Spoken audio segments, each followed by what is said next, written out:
Hey guys, a lot of things has happened today. As you know, probably today is Andrew Yan's birthday.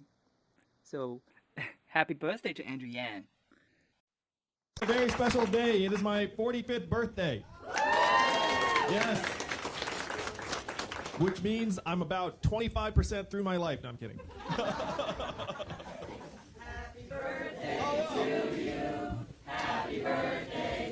Thank you.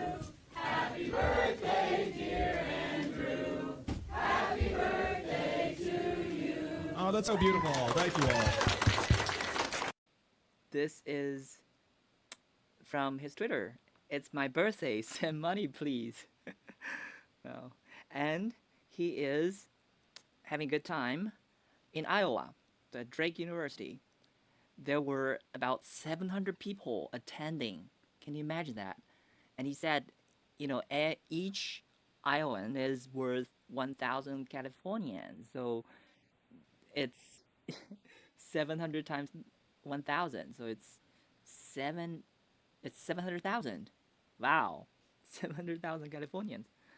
Um, and so what other birthday gifts did he get?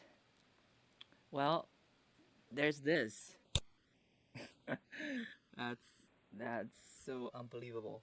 They did it again. MSNBC. They just they just said Andrew Yan's billionaire. Billionaire Andrew Yan puts universal basic income proposal to the test. Is that what's going on? MSNBC. I think people are agreeing with Donald Trump on this. It's fake news, right? All these fake news media. Um, so in fact, Andrew Yang has one of the lowest net worths of every candidate running. So he's probably just a little bit off than Pete Buttigieg. So Andrew Yang's net worth is just about a million. So I can't figure out how they said it's billionaire Andrew Yang when there are two other billionaires running, Tom Steyer and Michael Bloomberg. Well, the only way I can think of to interpret this is that they know Andrew Yang is running on the freedom dividend, $1,000, right? And so a million net worth times 1,000, that's a billion. That's the math. Is that the math they're doing? It's so ridiculous. Well, so calling Andrew Yang billionaire is like it's pretty much like calling, you know, Vice President Warren or Senator Gabbard. That's just insane. I mean, did you do your homework at all? Do you know what's going on? I mean, that reminds me of another ridiculous thing happened um, just a few days ago. Oh, by the way, so Andrew Yang's response is, "Wish this were right." If Andrew Yang were a billionaire, then he would have appeared on the next debate stage, just like Tom Steyer, who bought himself onto the debate stage, right? If Andrew Yang were a billionaire, he could have easily replicated that. I mean, his grassroots supports were stronger than, I mean, the enthusiasms much better than Tom Steyer's. And Tom Steyer just spent, a whole lot of money. It's probably, I think it's according to the statistics, it's more than all the other candidates combined in TV ads in the early states, with the exception of Bloomberg. Okay, so yeah, I mean that's insane. That billionaires now can basically buy these votes. But Andrea also said that there's a limit as for how much money can buy. So we'll keep an eye. Um, okay, so yeah, that reminds me of this ridiculous thing that just happened a few days ago. This is CNBC, okay? They screw up the photos for both Andrew Yang and Tulsi Gabbard. So they put another CEO, um, is Jeff Yang, in place of Andrew Yang when they reported, Andrew Yang raised $16.5 million in the last quarter. And this is unbelievable. This is like they're totally different people. I mean, does this Jeff Yan look like Andrew Yang? Or maybe Asians all look like? But what about um, Gillibrand and Gabbard? Tulsi Gabbard is a congresswoman from Hawaii, right? She's kind of Asian and, you know, islander. But look, Gillibrand, Christian Gillibrand is white. How could you have messed up? I mean, how could you have screwed up? It's totally insane. Well, and Andrew Yang, by the way, I mean, if you just Google Yang or Yang 2020 or president, I mean, the only thing that pops up is Andrew Yang. So I have no idea how they could have possibly made that mistake. It's just insane. I don't know they did it deliberately, it's sort of kind of racism, or is this just a mistake? But I mean, two mistakes together, like Yan and Gabbard, that's just I don't know what to say. I mean, this is like a fifth grader did this.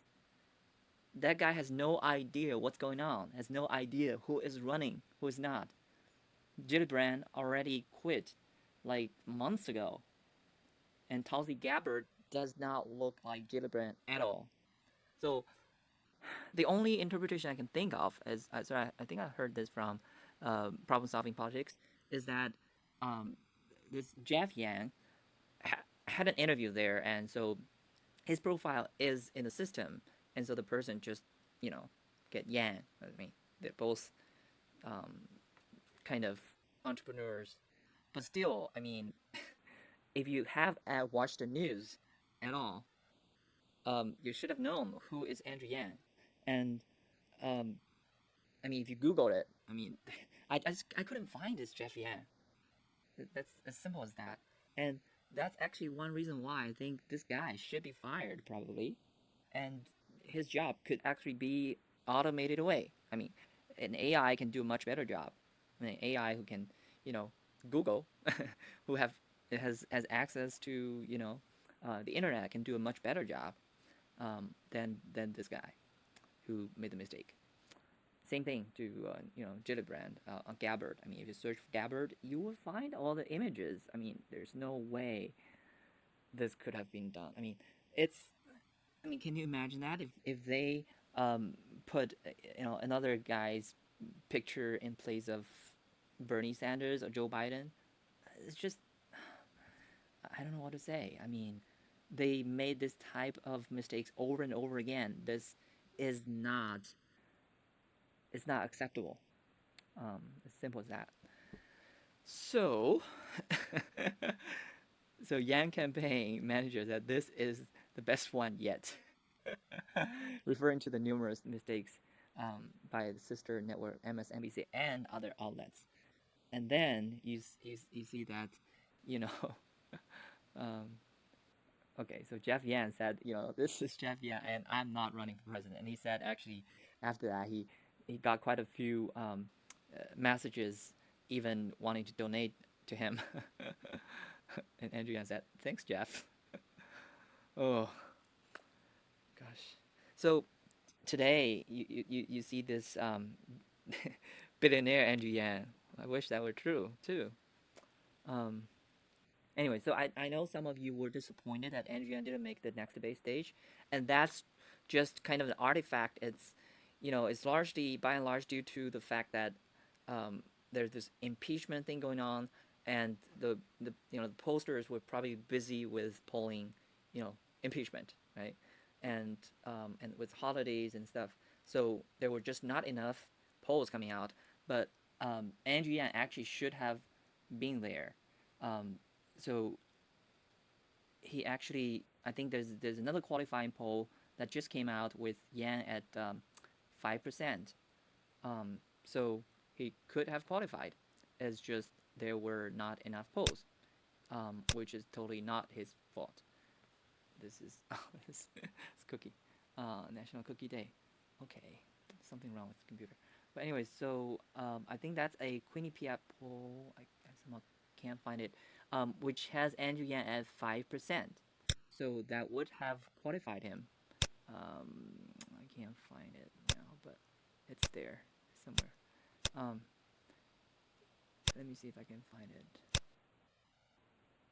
So yeah, I mean, it's and Andrew Yang urged DNC to have more polls, and it was just ignored.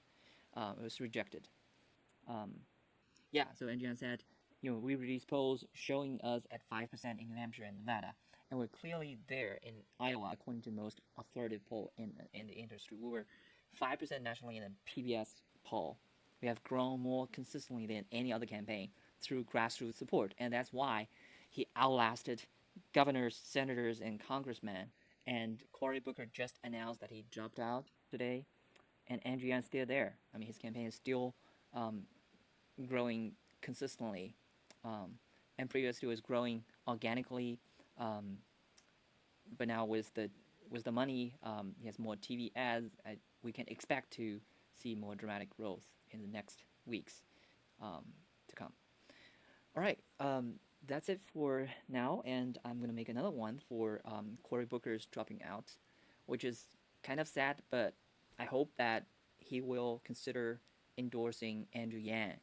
They have been, you know, really, really good friends, right? Genuine good friends during the campaign. I mean, during on the trail.